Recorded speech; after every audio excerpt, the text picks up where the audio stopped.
Greetings. Today we will discuss whether fasting can increase lifespan.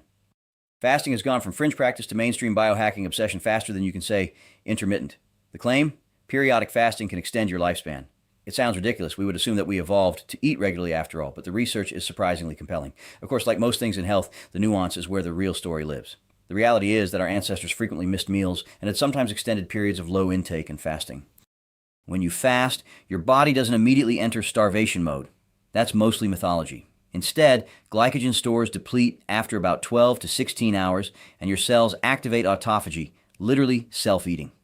This isn't as horrifying as it sounds. Your cells selectively break down damaged organelles, misfolded proteins, and cellular junk that accumulates with age. Think of it as your cellular cleaning crew finally getting around to renovating the basement after months of neglect. This process is associated with reduced cancer risk, improved mitochondrial function, and enhanced longevity signaling pathways.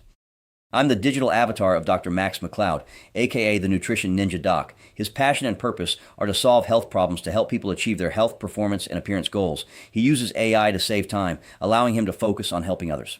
With over 45 years of clinical experience, he has developed extensive, specialized health knowledge he wants to share, which is why he produces videos. Please note that this is not medical advice. It is for educational and entertainment purposes only. Consult your trusted progressive healthcare provider before making any significant changes in your health regimen. Now let's get back to today's topic, but before that I ask you to please hit the like button if you find this information helpful. Subscribing to this channel helps get this information to more people. When you fast, your body doesn't immediately enter starvation mode. Well, that's mostly mythology. Instead, glycogen stores deplete after about 12 to 16 hours, and your cells activate autophagy, literally self-eating. This isn't as horrifying as it sounds. Your cells selectively break down damaged organelles, misfolded proteins, and cellular junk that accumulates with age. Think of it as your cellular cleaning crew finally getting around to renovating the basement after months of neglect. This process is associated with reduced cancer risk, improved mitochondrial function, and enhanced longevity signaling pathways. Metabolic switching, the metabolic fuel shift. After glycogen depletion, your body shifts from glucose metabolism to ketone production from fat stores. This isn't inherently anti-aging, but ketones are a cleaner fuel source than chronic glucose dependency. They produce fewer free radicals, reduce inflammation markers, and enhance cognitive function in many individuals. Hormone optimization. Fasting influences multiple hormones associated with aging. Insulin decreases, reducing mTOR pathway activation. Growth hormone increases, supporting muscle preservation and fat loss. IGF-1 decreases, high levels associated with faster aging. Glucagon increases, mobilizing stored energy efficiently. Sirtuin gene activation. Fasting activates sirtuins, particularly SIRT1 and SIRT3, which regulate cellular stress responses and mitochondrial function. These are often called longevity genes, and they're activated by caloric deficit and metabolic challenges, exactly what fasting provides. Time-restricted eating, 16 by 8 or 14 by 10. Eat all calories within an 8 to 10 hour window, fast for 14 to 16 hours. This is gentle, sustainable, and appears to offer many benefits without extreme sacrifice. Includes your time sleeping, making it relatively painless. Evidence quality, moderate. Metabolic improvements shown, but less dramatic than longer fasts. Intermittent fasting, 5 by 2 or eat, stop, eat. Eat normally 5 days, restrict to 500 to 600 calories, 2 non-consecutive days, or complete 24-hour fasts once or twice weekly. Evidence quality, good. Multiple studies show metabolic benefits comparable to continuous caloric restriction. Extended fasting, 3 to 7 plus days. Longer fasts trigger deeper autophagy and more profound hormonal shifts. Also more challenging and potentially riskier for certain populations. Evidence quality, limited in humans. Animal studies are promising, but human data are sparse. Requires careful medical oversight. Periodic fasting, monthly or quarterly. Extended fasts, spaced infrequently throughout the year. Evidence quality, minimal. Interesting concept, but lacks robust evidence.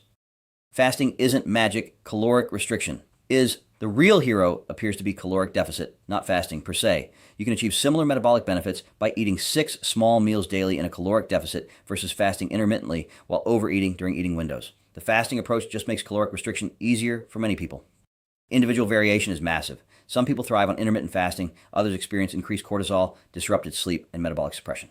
Metabolic flexibility, the ability to switch between fuel sources, determines who benefits most. Insulin-resistant individuals often show better improvements than metabolically healthy people. Women's hormones complicate things. Extended fasting can suppress reproductive hormones in women more readily than in men. Women menstruating may experience worse results than men with identical protocols. This isn't anti-fasting, it's a call for individualization. Fasting doesn't solve poor nutrition. You can fast perfectly and still eat garbage during eating windows. The metabolic benefits disappear if you consume ultra-processed foods, excess sugar, and inflammatory oils during your eating period. Fasting amplifies the quality of what you eat. It doesn't compensate for it. The Blue Zone's research reveals an interesting pattern. Longevity populations don't fast dramatically, but they do.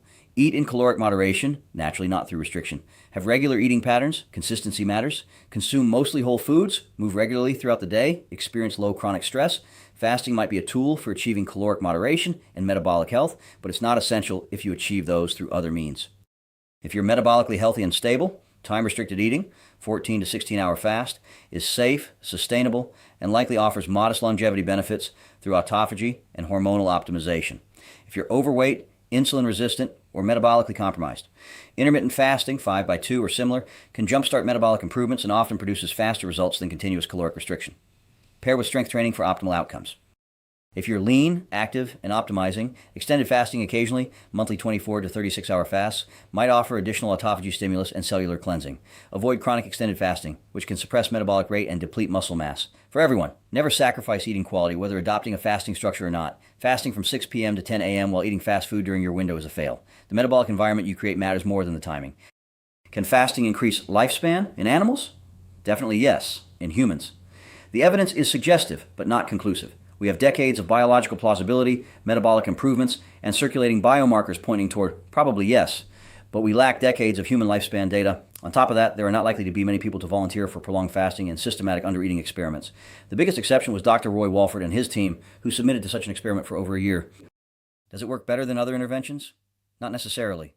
Caloric restriction, exercise, sleep quality, stress management, and whole food nutrition appear equally or more important. Fasting is a tool for achieving these, not a replacement for them. Should you fast? If it helps you maintain caloric moderation, improves your metabolic markers, and fits your lifestyle, absolutely. If it causes stress, disrupts sleep, triggers disordered eating patterns, or leads to overeating during eating windows, skip it. Fasting appears to activate legitimate longevity mechanisms, such as autophagy, hormonal optimization, and sirtuin activation, that probably do extend lifespan in humans, though we can't measure it directly. The benefits are real but modest compared to the marketing hype. The real value of fasting isn't some magical cellular rejuvenation, it's that it makes it easier for many people to achieve what actually matters: caloric moderation, metabolic health, and sustained whole food nutrition. You don't need fasting to live long. You need consistent, healthy behaviors. Fasting just happens to be a convenient vehicle for delivering them. Use it if it works, ignore it if it doesn't.